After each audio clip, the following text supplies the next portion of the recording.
Okay, what we're going to talk about today is creative commitment. Basically, you're committing, you're making a commitment or a contract with yourself to connect with your creativity on a more consistent basis. It does not necessarily have to be daily, but maybe weekly. Now, what is creativity? Well, creativity is whatever's creative to you.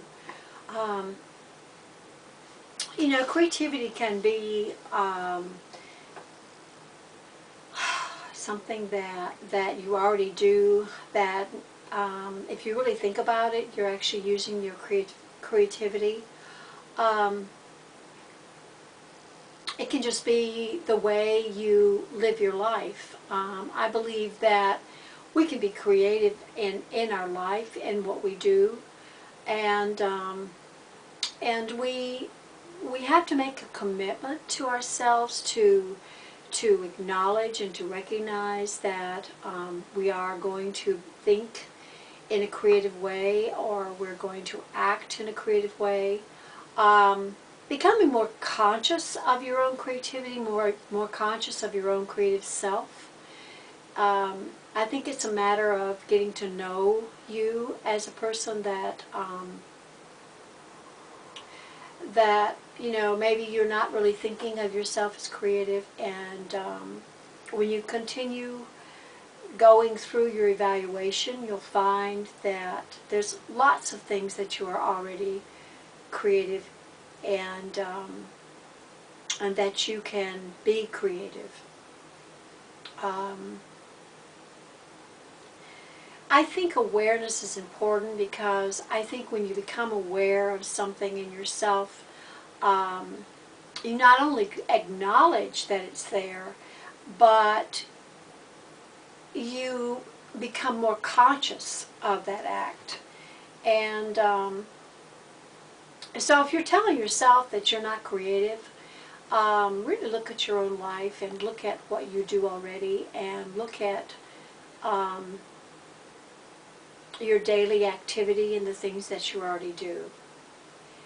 And the other thing is to make a commitment to start scheduling a creative time that you want to give yourself, and give more energy to something that you enjoy creating. You know, whatever you create in, and whatever material you create in, or whatever you like to do. It can be art, but it can also be writing, it can be dance, it can be singing, it can be a craft, it can be just most anything. Cooking, and I think that's creative too. I think you can be creative in anything that you do. And so, you know, when you're first examining or first developing your own creativity, I think it is important to become more consciously aware. It's also it's more important for you to schedule it, because we know we say to ourselves, okay, well, I'm going to be creative this day, and then we come up with excuses not to allow ourselves to be creative. So I think it's important to schedule it. And I think once you actually get, so, you know, you're scheduling your creativity, then after a while it becomes more automatic, and you don't really have to think about scheduling. But I think that's important. Okay, so give yourself that opportunity, and give yourself that creative time. And the other thing I think is important is to make a place for yourself, you know, a place where you don't necessarily have to clean up after you get through creating. It can be just a space that you allow to yourself to be creative. And so, because when you're in a creative process, it's hard to stop and have to clean up everything, and then it's harder to get back to it.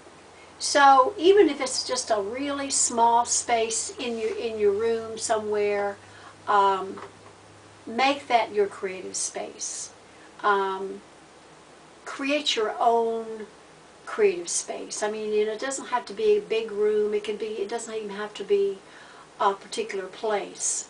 But it's something that you're giving energy to and bringing energy to, and also as you work, then when you go to your creative space, that your mind gets, it gets set to, being in that state, so that you actually will know that that's your time to create.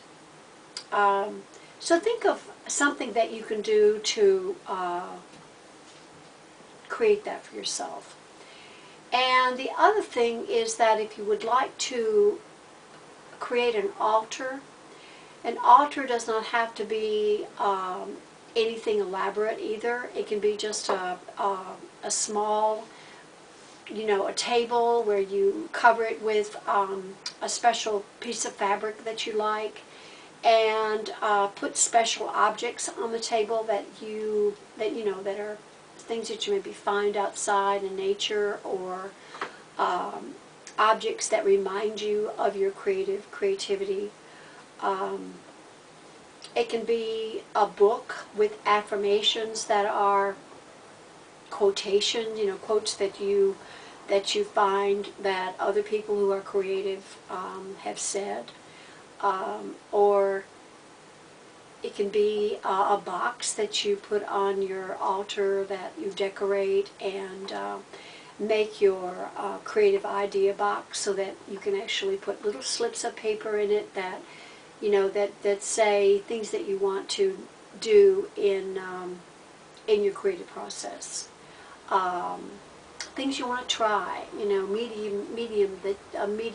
medium that you want to experiment with, or anything really that has to do with your own creativity. An affirmation that you write for yourself that you want to create or materialize in your life. A blessing box, a box where you actually put slips of little paper, little slips of paper that say the things that that you're thankful for.